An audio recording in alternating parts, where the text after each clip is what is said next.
Assalamualaikum warahmatullahi wabarakatuh. Waalaikumsalam warahmatullahi wabarakatuh. Alhamdulillah. Alhamdulillahilladzi anzala al-Qur'an hudan lin-nas wa bayyinatin minal huda wal furqan. Asyhadu an la ilaha illallah wa asyhadu anna Muhammadan abduhu wa rasuluh. Allahumma shalli wa sallim ala nabiyyina Muhammadin wa ala alihi wa sahbihi wa man tabi'ahum bi ihsanin ila yaumiddin. Allahumma inna nas'aluka 'ilman nafi'a wa na'udzu bika min 'ilmin la yanfa'. Allahumma inna nas'aluka khaira ma fi hadhihi al-lailah wa khaira ma ba'da wa na'udzu bika min syarri ma fi hadhihi al-lailah wa syarri ma ba'da. Allahumma arhamna bil Qur'an waj'alhu lana imaman wa nuran wa hudan wa rahmah. Allahumma arzuqna tilawatahu ana al-lail wa atrafan nahar. Bapak Ibu hadirin jamaah yang dirahmati Allah Subhanahu wa taala, kita lanjutkan pengajian kita di malam hari ini. Surat Al-Baqarah di ayat yang ke-149. Surat Al-Baqarah ayat 149.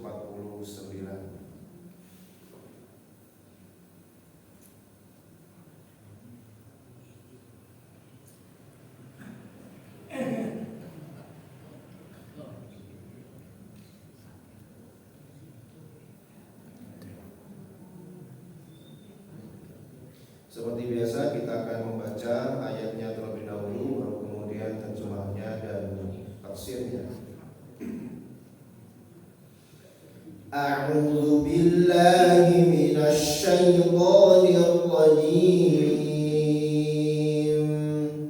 A'udzu billahi minasy syaithanir rajim. Bismillahirrahmanirrahim.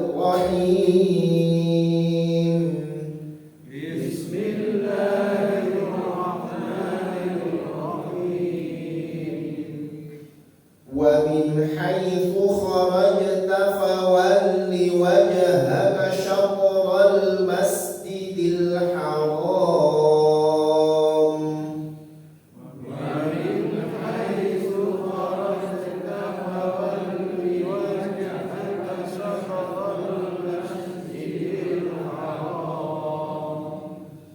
Wa innahu lal haqqu min rabbik.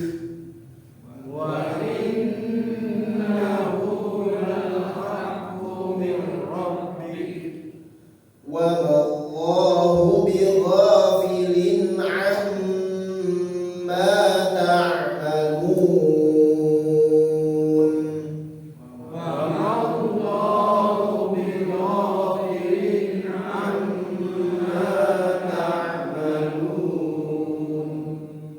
Wa min haitsu kharajta fawalli wajhaka syatral masjidil haram.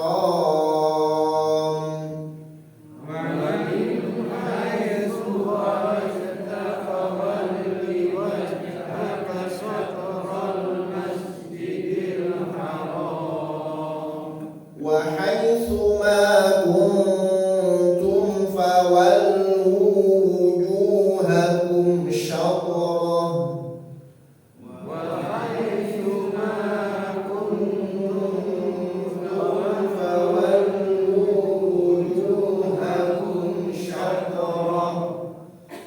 Li'alla yakuna lin-nasi 'alaikum hujjah.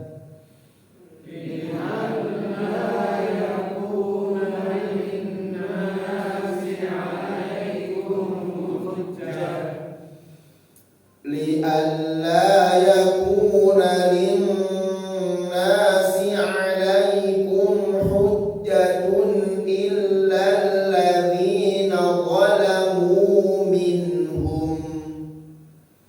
Li'alla yakuna lin-nasi 'alaikum hujjatun illa alladhina zalamu minhum.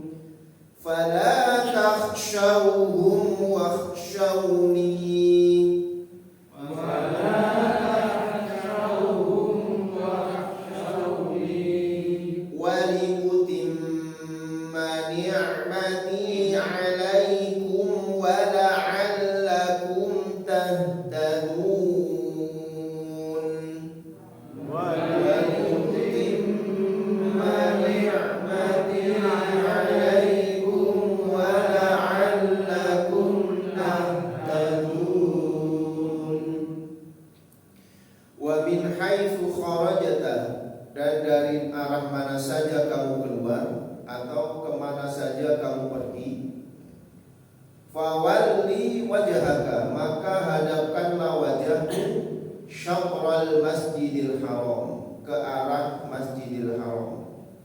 Wa innahu, maka sesungguhnya yang demikian itu, maka sesungguhnya menghadapkan wajah ke masjidil haram, lal haqqu, benar-benar sebuah kebenaran, min rabbika, dari Tuhanmu.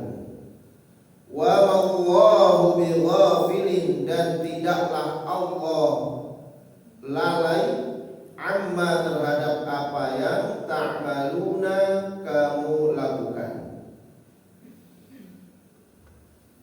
Jadi di ayat ini hadirin yang dirahmati Allah Subhanahu wa taala masih membahas tentang pemindahan kiblat. Kenapa ayat ini diulang-ulang?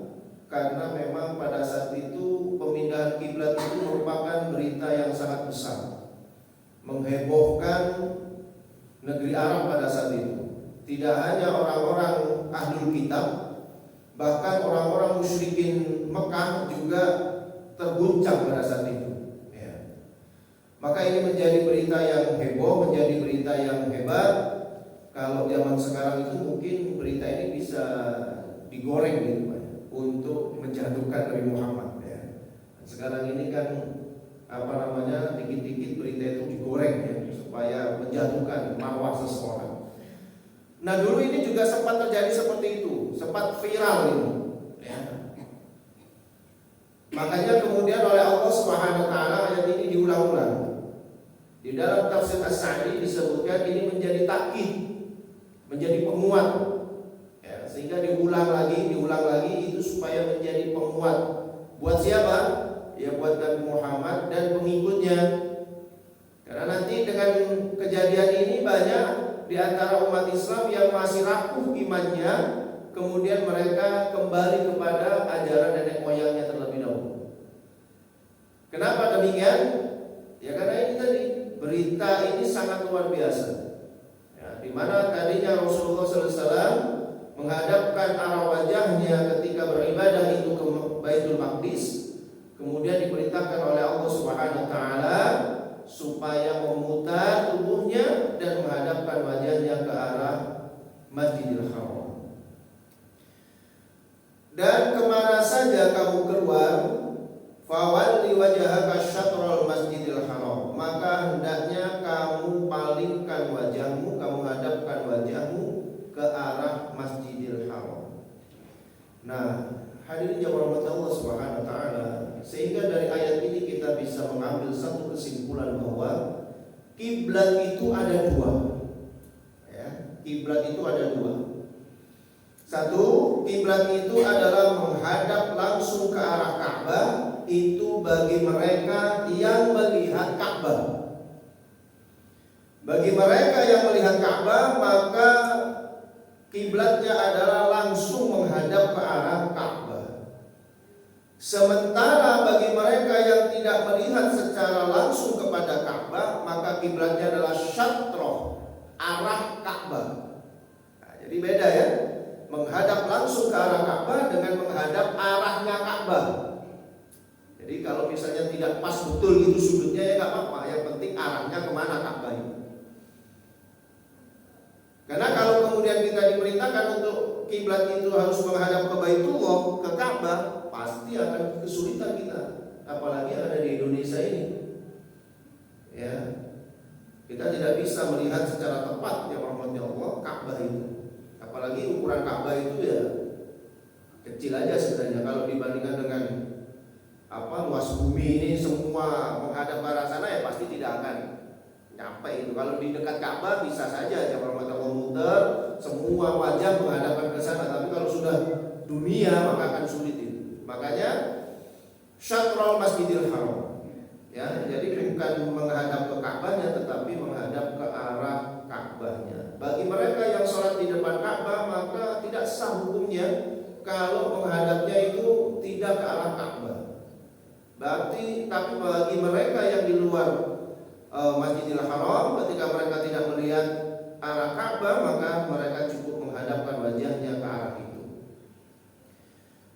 Nah, ini menjadi pelajaran buat kita, yang fikih buat kita, bahwa tidak harus ya menghadapkan wajah kita menghadap ke arah Ka'bah. Ada cerita, nggak tahu ini adalah apa namanya kebenaran kisah ini benar atau tidak, itu wallahu a'lam. Tapi dari dulu saya masih kecil itu cerita ini masyhur. Ya, cerita ini diawali dari pembangunan Masjid Ampel. Masjid Ampel dibangun, kemudian ketika itu orang-orang di sekitar Masjid Ampel Surabaya itu mereka meragukan, ya, mereka meragukan apakah posisi masjid itu betul-betul lurus ke arah Ka'bah. Kemudian ada yang namanya siapa itu? Mbah Bolong kalau nggak salah ya. Masjid itu kemudian dilingkarkan di tempat apa namanya pengimaman itu ya, sehingga semua orang bisa melihat ke arah Ka'bah. Oh alam, ini cerita khurafat atau bukan? Kayaknya berlebih-lebihan ya kayaknya. Ya, maka dari itu katanya sekarang ini setiap pengimaman itu di depannya itu biasanya ada lubangnya. Nah, itu terinspirasi dari ya, muridnya Sunan Ampel namanya Mbah Bolong itu tadi ya. Disebut Mbah Bolong karena melobangi tempat pengimaman ya, sehingga orang-orang itu yang tadinya tidak yakin bahwa Masjid Ampel itu menghadap ke arah Ka'bah lurus ke Masjidil Haram, sehingga kemudian mereka begitu dibukakan lubangnya itu bisa menembus ke sana. Wallahu alam ya, maka itu saya katakan tadi ini ya kisah betul atau tidak ya wallahu alam ya. Karena kalau betul-betul kisah itu kan harus sanadnya bersambung ya. Sanadnya bersambung, kemudian yang menceritakan harus apa namanya terjaga keingatannya, solehnya dan seterusnya. Nah, tetapi ala kulli hal yang rahmati Allah Subhanahu wa taala, walaupun misalnya masjid kita secara ukuran itu tidak pas betul, ya tidak apa-apa, tapi jangan sampai melenceng sekali gitu kan. Nah, kalau melenceng sekali ya malah tidak diterima oleh Allah Subhanahu wa taala. Tapi kita diberitakan syatrul Masjidil Haram. Nah, di sini hadirin yang rahmati Allah, khitabnya adalah kepada Rasulullah saja. Wa min haitsu kharajta, ta itu merupakan dhamir anta, artinya kamu ya, tunggal. Dan kemana saja kamu keluar, kemana saja kamu pergi, maka hadapkan wajahmu ke arah Masjidil Haram. Ini sebagai jawaban dari keinginan Rasulullah SAW yang selama itu beliau menengadahkan tangannya ke langit. Beliau berkeinginan sekali supaya kiblat itu dipindah dari dari Baitul Maqdis kemudian ke arah Masjidil Haram. Wa innahu lal haqqu mir rabbika, dan sesungguhnya menghadapkan wajah ke arah Masjidil Haram lal haqqu mir rabbika, yang demikian itu benar-benar sebuah kebenaran yang datangnya dari Tuhan. Nah, di sini jawab Allah Subhanahu wa taala, kalau kita lihat secara susunan bahasa Arab, Allah Subhanahu wa taala menggunakan dua huruf taukid di sini untuk menguatkan. Inna artinya sungguh-sungguh. Ya, jadi kalau kita ketemu dengan kalimat inna artinya sungguh-sungguh. Kemudian ada lam di sini. Lam itu juga lam takkid namanya, huruf lam takkid. Jadi menguatkan juga, artinya juga sungguh-sungguh atau benar-benar. Sampai Allah Subhanahu wa taala menggunakan kalimat takkid di situ dua kali. Sungguh, benar-benar. Padahal kalau Allah Subhanahu wa taala tidak perlu menggunakan kalimat takkid, itu pasti ya benar-benar itu dari Allah, maksudnya gitu. Ya, karena Allah tidak pernah bohong kan. La yukhliful mi'ad, Allah tidak menyelisihi janjinya. Allah tidak pernah ya berkata dusta dan seterusnya. Dan pasti itu adalah merupakan perintah dari Allah Subhanahu wa taala. Hanya saja jemaah rahmati Allah, di sini Allah sampai menunjukkan ini. Ini menunjukkan apa? Para ulama itu menafsirkan ayat ini menunjukkan bahwa pemindahan ke arah kiblat, ya, pemindahan kiblat ke arah Masjidil Haram itu bukan masalah selera. Karena pada saat itu yang dihembuskan oleh orang-orang musyrik, ya, oleh orang-orang musyrik ataupun oleh orang-orang ahli kitab, mereka menghembuskan berita bahwasanya pemindahan kiblat dari Baitul Maqdis ke arah Masjidil Haram adalah seleranya Nabi Muhammad. Ya. Sampai kemudian mereka mengatakan, katanya Muhammad itu mengikuti milah Ibrahim. Kenapa Muhammad merubah posisi kiblatnya? Bukankah Ibrahim itu berdakwah di daerah Palestina? Ya. Sudah benar harusnya dia menghadapkan wajahnya ke arah Palestina, ke arah Baitul Maqdis. Kalau dia mengikuti milah Ibrahim, harusnya dia tetap menghadapkan wajahnya, kiblatnya itu ke Baitul Maqdis. Sementara orang-orang musyrik Mekah, ya, sementara orang-orang musyrikin Mekah, orang-orang kafir Quraisy, mereka mengatakan, katanya Muhammad itu milahnya adalah milah Ibrahim. Lah Ibrahim itu kiblatnya adalah Ka'bah. Kalau Muhammad mengaku dirinya itu merupakan ya pengikut milah Ibrahim yang dibawa oleh Ismail, harusnya kiblatnya ke arah Ka'bah. Jadi orang Yahudi, orang Nasrani mengatakan kalau Muhammad mengikuti milah Ibrahim, harusnya kiblatnya ke arah Palestina, karena Nabi Ibrahim itu dakwahnya di daerah Palestina. Tapi menurut orang musyrikin Mekah, kalau Muhammad itu memang mengikuti milah Ibrahim, harusnya kiblatnya itu ke arah Ka'bah. Gitu. Ya. Sehingga kemudian Allah Subhanahu wa taala menjadikan kiblat Rasulullah itu adalah ke arah Masjidil Haram atau ke arah Ka'bah. Nah, kemudian itu juga digoreng lagi nih informasi ini. Bahwasanya itu berarti agama Islam ini adalah agama seleranya Muhammad saja. Suka-suka dia mau menghadap arah Baitul Maqdis atau menghadap arah Ka'bah. Jadi sebenarnya ini bukan datangnya dari Tuhan, tetapi ini betul-betul hanya keinginan Nabi Muhammad. Makanya sampai ditegaskan oleh Allah, wa innahu, dan sesungguhnya menghadap ke arah Masjidil Haram, merubah arah kiblat itu lal haqqu, ya, ini benar-benar sungguh-sungguh merupakan kebenaran dari Tuhan. Sampai betul-betul Allah Subhanahu wa taala meyakinkan itu dengan dua kalimat yang betul-betul meyakinkan, wa inna dan telah, sungguh benar-benar. Supaya tidak ada lagi keraguan-raguan dalam diri Nabi Muhammad, juga nanti tidak ada keraguan dalam diri umatnya. Di antara ucapan orang-orang jahiliyah yang lainnya adalah mengatakan bahwa mungkin Muhammad pada saat ini dia sedang rindu terhadap kampung halamannya, sehingga dia menghadapkan wajahnya ke kampung halamannya, yaitu Ka'bah. Jadi ini bukan perintah Allah Subhanahu wa taala. Berbagai macam argumentasi hujah yang disampaikan oleh orang-orang yang memusuhi Rasulullah SAW pada saat itu, sehingga kemudian oleh Allah ditegaskan lagi, wa innahu, dan sesungguhnya pemindahan arah kiblat itu lal haqqu, sungguh benar-benar merupakan sebuah kebenaran dari Tuhan. Wa Allahu, dan Allah tidaklah bighafilin, lalai terhadap apa yang kamu kerjakan. Kita lihat tafsirnya yang rahmat Allah Subhanahu wa taala di ayat ke-149. Wa min ayyi makanin kharajta ayyuhan nabi, dan dari arah mana saja kamu keluar, kemana saja kamu keluar wahai nabi, musafiran, sedangkan kamu dalam keadaan musafir, dalam keadaan melakukan perjalanan jauh, wa aradtas sholata, dan kamu hendak mendirikan salat, fawajjih, maka hadapkan wajahmu, ya, fawajjih wajhaka, maka hadapkan wajahmu nahwal Masjidil Haram, ke arah Masjidil Haram. Wa inna tawajjuhaka ilaihi lawal haqqus tsabitu mir rabbika, karena sesungguhnya menghadapkan wajahmu ke arah Masjidil Haram, hal itu merupakan suatu kebenaran yang telah ditetapkan oleh Tuhanmu. Wa Allahu bighafilin amma ta'malunahu, dan Allah tidaklah lalai terhadap apa yang kamu lakukan dengan memindahkan wajahmu ke arah Masjidil Haram. Wa sayujazikum ala dzalika, dan dia akan memberikan balasan kepadamu atas apa yang kamu kerjakan.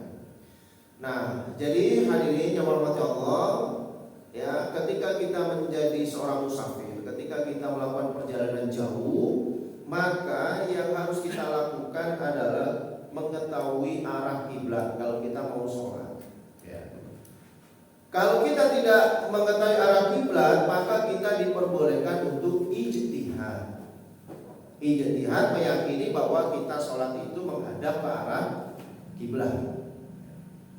Tapi kalau kita sudah tahu arah kiblatnya, maka kita wajib menghadapkan wajah kita ke arah kiblat, karena ini bagian daripada syarat, ya, menjadi syarat sahnya sholat tersebut. Jadi nggak sah sholat itu kalau tidak menghadap ke arah kiblat. Tetapi kalau kita dalam keadaan musafir, dalam keadaan kita sedang melakukan perjalanan jauh, dan mungkin pada saat itu kita tidak tahu arah kiblat, karena itu bukan daerah kita, maka kita boleh berijtihad di situ. Ya, kita meyakini oh ini arah kiblat. Kemudian kita sholat di situ dengan yakin bahwa kita menghadap ke arah kiblat. Gak boleh kemudian gak yakin. Ijtihad itu harus yakin. Ya, gak boleh lagi ragu-ragu. Makanya ijtihad itu harus ya didasarkan dengan kesungguh-sungguhan untuk memunculkan keyakinan pada dirinya. Misalnya dengan ada di satu daerah, ya, rekreasi atau sedang apalah misalnya, terus tidak tahu mana di arah kiblatnya, hadapnya kemana ini, ya, diteliti dari atas, oh bayangin mataharinya terbit dari sana, oh harusnya menghadap sana misalnya. Itu adalah upaya untuk ijtihad namanya, ya, supaya jenengan nanti yakin, oh ya sudah kalau begitu saya menghadap ke arah sana. Misalnya ini nggak bawa kompas itu, ya, akhirnya menghadap ke arah yang kita tuju, dan itu harus yakin, saya yakin ini adalah menghadap ke arah kiblat. Takbir Allahu Akbar, sholat. Perkara nanti selesai sholat kemudian ada yang mengingatkan, Pak tadi jenengan itu sholatnya keliru menghadap arah kiblatnya. Ya sudah nggak apa-apa, ya. Jadi tidak perlu mengulangi sholat kembali, karena sholatnya yang tadi itu sudah sah. Karena yang namanya ijtihad itu ya rahmati Allah, kalaupun dia benar maka dia mendapatkan 2 pahala. Tapi kalau dia salah mendapatkan 1 pahala. Jadi ijtihad itu gak ada yang salah sebenarnya. Kalaupun salah masih diberikan balasan oleh Allah Subhanahu wa taala dengan 1 kebaikan. Kalaupun dia benar maka dia mendapatkan 2 pahala. Ya, sehingga tidak perlu untuk kemudian mengulangi kembali. Kecuali di tengah-tengah sholat kita diingatkan. Ya, begitu kita menghadapnya keliru misalnya ke arah selatan, diingatkan sama orang setempat. Pak, sholatnya keliru itu menghadap ke selatan itu. Hadap ke arah kanan, ya. Hadap kanan gerak gitu, nanti hadap ke arah barat misalnya. Ya sudah, kita pada saat itu langsung putar balik badan menghadap ke arah yang ditunjukkan oleh orang tersebut. Tapi kalau sudah selesai sholat ya rahmati Allah, maka nggak boleh. Atau ketika sebelum kita sholat kita sudah yakin arah kiblat itu, saya yakin ke arah sana. Ternyata ada penduduk setempat yang menunjukkan arahnya. Loh, bukan ke arah sana Pak, yang menentukan arah sana, tapi penduduk setempat loh ya, bukan temannya sendiri. Penduduk setempat mengatakan bukan Pak, bukan ke arah sana, tapi ke arah sana. Maka walaupun jenengan sudah yakin ke arah sana, tetap yang dipakai adalah dalil dari orang setempat. Karena posisi kedudukan dalil itu lebih kuat adalah orang setempat, karena mereka tahu. Sementara kita kan berdasarkan dzon ini ya, berdasarkan prasangka pada diri kita yang kemudian kita ijtihadi dan kemudian menimbulkan satu keyakinan. Tetapi kalau sudah ditunjukkan oleh warga setempat maka harus mengikuti apa yang disampaikan oleh warga setempat. Gak boleh ngotot itu. Ya. Terkadang kan gitu ya, kita datang ke rumah orang, sajadah itu sudah dipapak ngadep arah kiblat, tapi kadang-kadang ragu, diambil, diputar sajadahnya, ya, malah keliru itu. Kalau sudah seperti itu ya harus pulang, karena sudah ditunjukkan, ya. Kan sudah ditunjukkan, kan sudah sajadah sudah dihadapkan ke arah kiblat sama pemilik rumahnya. Kadang-kadang ini kiblatnya bener apa lagi? Masih ragu, ya, dibalik, ya, dan seterusnya. Padahal kita dengan penduduk setempat itu lebih tahu yang mungkin, tapi kadang-kadang ada ragu-ragu ya. Nah, ragu-ragu itu harus ditepis itu. Ya, itu karena perbuatan syaitan. Da'ma yaribu ila ma la yaribu. Tinggalkan yang ragu-ragu itu sesuatu yang tidak ragu-ragu. Yang tidak ragu-ragu adalah petunjuk dari orang yang bertempat tinggal di sini. Kemudian hadirin yang dirahmati Allah Subhanahu wa taala, diulangi lagi ayat ini oleh Allah Subhanahu wa taala. Jadi pengulangannya sampai 3 kali ya. Untuk menghadapkan wajah ke arah kiblat itu oleh Allah Subhanahu wa taala diulang sampai 3 kali. Ini betul-betul meyakinkan Kita bisa bayangkan Pak, ya, di ayat ini pemindahan ke arah kiblat itu sampai diulang 3 kali oleh Allah Subhanahu wa taala. Itu betapa hebohnya itu dulu di zaman Rasulullah SAW. Karena itu bukan main-main ini. Arah kiblat diputar itu, wah masya Allah itu. Ya, bukan main-main ini. Itu merupakan senjata ampuh bagi musuh-musuh Islam untuk menjatuhkan Rasulullah SAW pada saat itu. Ya, sampai oleh Allah disampaikan 3 kali pemindahan ke arah kiblat ayatnya itu untuk meyakinkan pengikut-pengikutnya Rasulullah SAW. Kemudian diulangi lagi di ayat yang ke-150, wa min haitsu kharajta, dan kemana saja kamu keluar, fawalli wajhaka syatrul masjidil haram, maka hadapkanlah wajahmu ke arah Masjidil Haram. Wa haitsu ma kuntum, nah ini baru. Ini khitabnya sudah berubah. Kalau ini tadi khitabnya yang diajak berbicara, artinya perintah ini hanya kepada Rasulullah. Wa min haitsu kharajta anta, ya. Kemanapun saja kamu, berarti ini kepada Rasulullah saja. Tapi begitu ke sini, wa haitsu ma kuntum. Kuntum berarti antum, kalian semuanya. Ya. Wa haitsu ma kuntum fawallu wujuhakum, dimanapun saja kalian berada, fawallu maka hadapkanlah wujuhakum, wajah-wajah kalian, syatrahu, ke arahnya, ke arah Masjidil Haram. Nah di sini juga hadirin yang dirahmati Allah, sebenarnya kalaupun Allah tidak memerintahkan, tidak menyertakan kalimat ini wa haitsu ma kuntum, begitu pula dengan kalian, dimanapun kalian berada, maka hadapkanlah wajah kalian ke arah Masjidil Haram. Kalaupun tidak ada kalimat ini, sebenarnya umat Islam sudah paham. Kenapa? Karena yang diperintahkan kepada Rasulullah pasti juga diperintahkan kepada umatnya, kan seperti itu. Tapi oleh Allah Subhanahu wa taala ini spesial. Perintahnya kepada Rasulullah diikut sertakan juga perintahnya kepada umatnya. Padahal yang lain-lainnya, ayat-ayat sebelumnya terkait dengan wa aqimus shalah, dirikan salat, perintahnya kepada Rasulullah saja misalnya, tapi sebenarnya itu juga perintah kepada umatnya juga. Tapi di ayat ini hadirin, itu perintahnya didobel oleh Allah Subhanahu wa taala. Ya kepada Nabi Muhammad, ya juga kepada umatnya. Itu sudah kita bisa bayangkan itu betapa hebohnya pada saat itu. Madinah diguncang betul itu Rasulullah. Sampai Allah dalam meyakinkan pengikutnya Rasulullah ini, umatnya Rasulullah ini, sampai disertakan ayat wahai umatku, kamu juga gitu. Ini memindahkan arah kiblat ini bukan hanya khusus kepada Rasulullah saja, bukan karena Rasulullah lagi kangen sama Mekah, ya. Bukan karena seleranya Rasulullah karena ingin ke Mekah, bukan ini. Ini betul-betul dari Tuhanmu. Maka perintah ini tidak hanya khusus kepada Rasulullah saja, tapi juga kepada kamu. Wah, ini semakin menguatkan juga. Yang para sahabat yang pada saat itu sudah mulai oleng nih keimanannya, kemudian mereka kembali teguh lagi, yakin lagi terhadap apa yang disampaikan oleh Allah Subhanahu wa taala dan Rasulullah.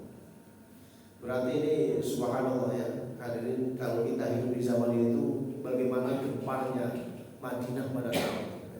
Rasulullah betul-betul dijatuhkan secara moral dan secara apapun ya, untuk menjatuhkan Rasulullah SAW dengan pemindahan arah kiblat. Jadi ini bukan perkara yang sepele pada saat itu. Ini adalah perkara yang berat sebenarnya bagi Rasulullah SAW. Sampai ayatnya diulang lagi oleh Allah Subhanahu wa taala, wa haitsu ma kuntum fawallu wujuhakum syatr. Ayatnya diulang 3 kali, ditambahi lagi perintah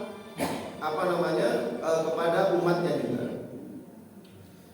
Li'anna yakuna linnasi, ya, supaya tidak ada lagi bagi manusia alaikum kepadamu hujjatun, argumentasi. Supaya tidak ada lagi manusia yang mengatakan kayak tadi itu, bahwa Nabi Muhammad ini pemindahan arah kiblat itu merupakan selera Nabi Muhammad, bahwa Muhammad itu sebenarnya sedang kangen saja ke Ka'bah, bahwa Muhammad sekarang ini menyelisihi milah Ibrahim, harusnya menghadapnya tetap ke Baitul Maqdis dan seterusnya. Ya.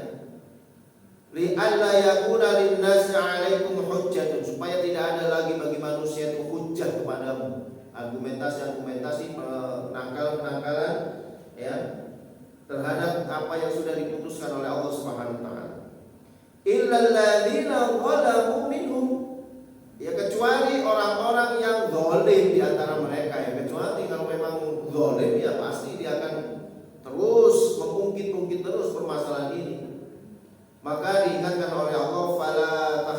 takhshawhum, jangan kamu takut kepada mereka.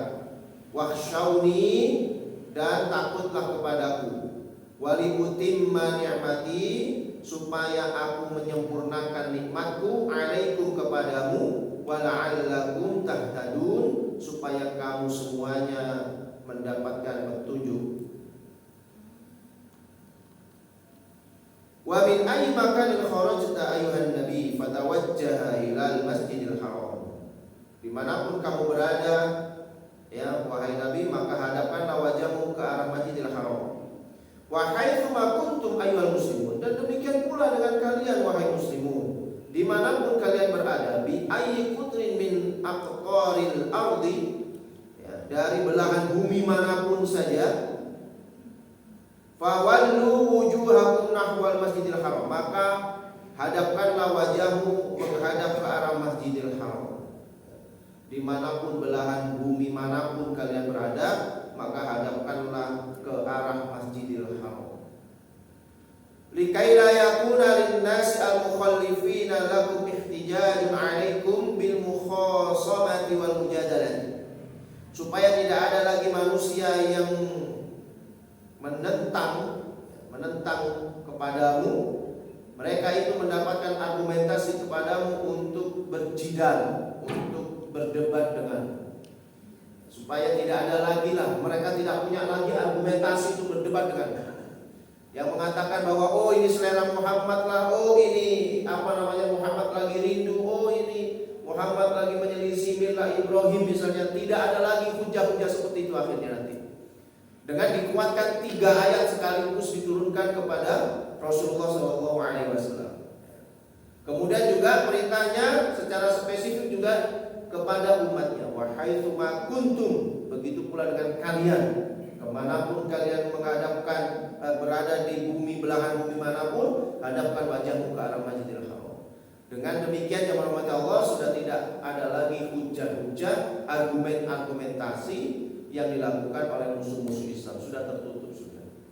Makanya kemudian Allah menguatkan lagi hati orang-orang Islam, fala takhshawhum, maka jangan kamu takut kepada mereka, wakhshawni, tapi takutlah kepada aku.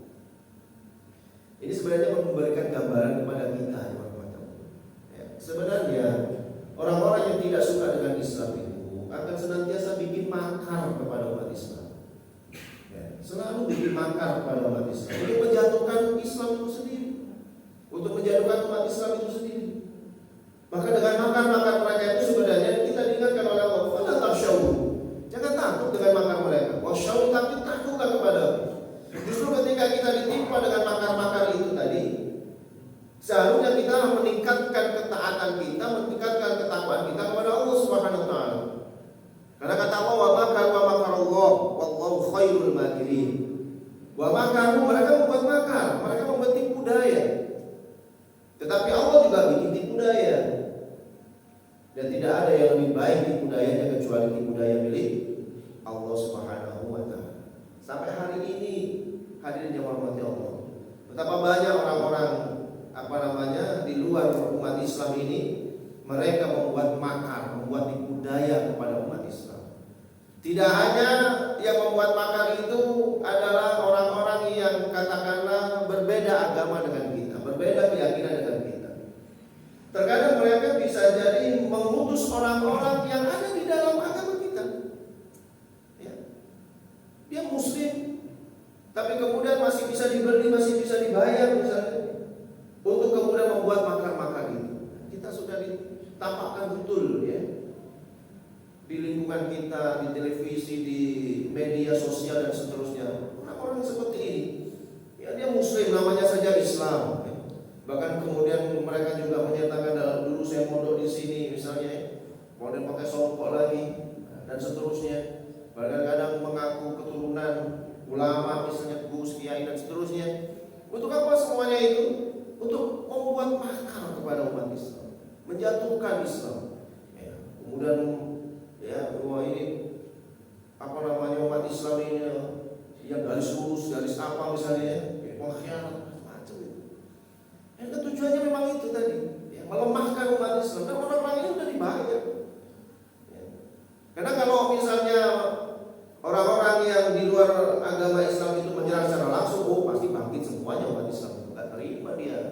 agamanya dihina. Tapi kalau dari umat Islam sendiri, ya, maka akan terbelah umat Islam. Ada yang pro, ada yang kontra. Tapi oleh Allah Subhanahu wa taala kita diingatkan, fala takhshawhum, jangan kamu takut kepada mereka. Wakhshawni, tapi takutlah kepadaku. Waliutimma ni'mati 'alaikum, supaya aku bisa menyempurnakan nikmatku atasmu.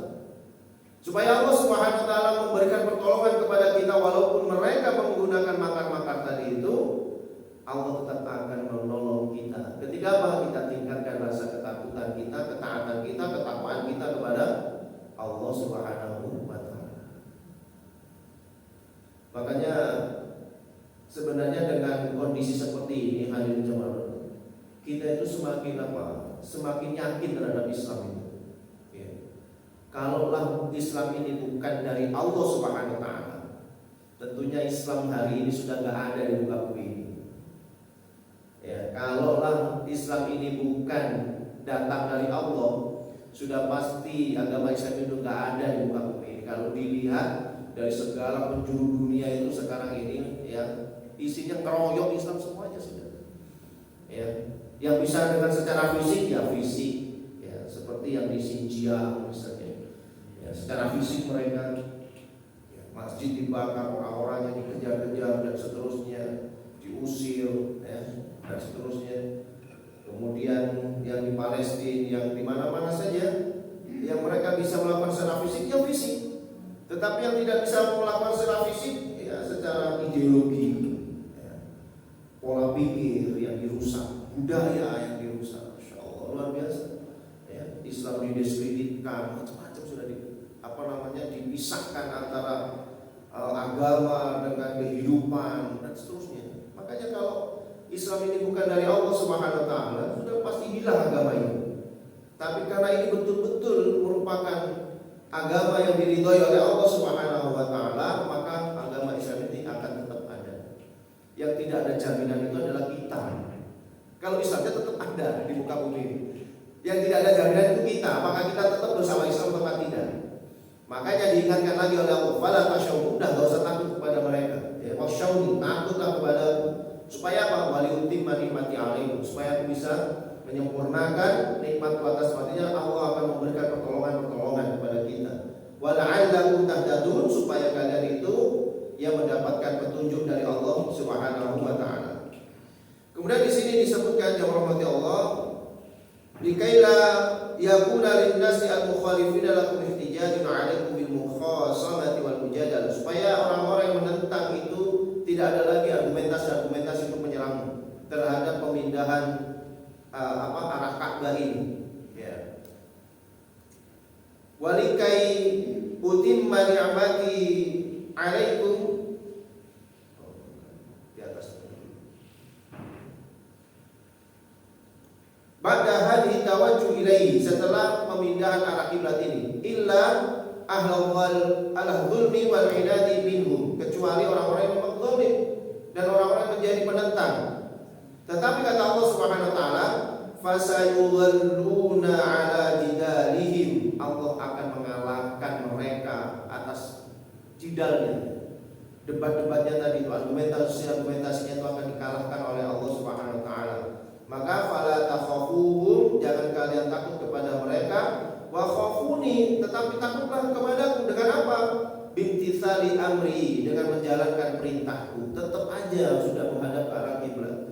Kita diserang macam-macam, tetap aja sudah, ya.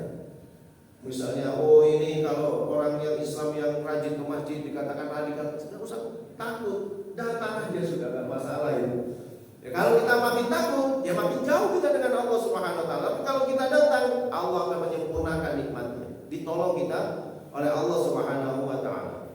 Bimtithali amri, dengan tetap menjalankan perintahku, wajtinabi nahyihi, apa dan menjauhi apa yang aku larang.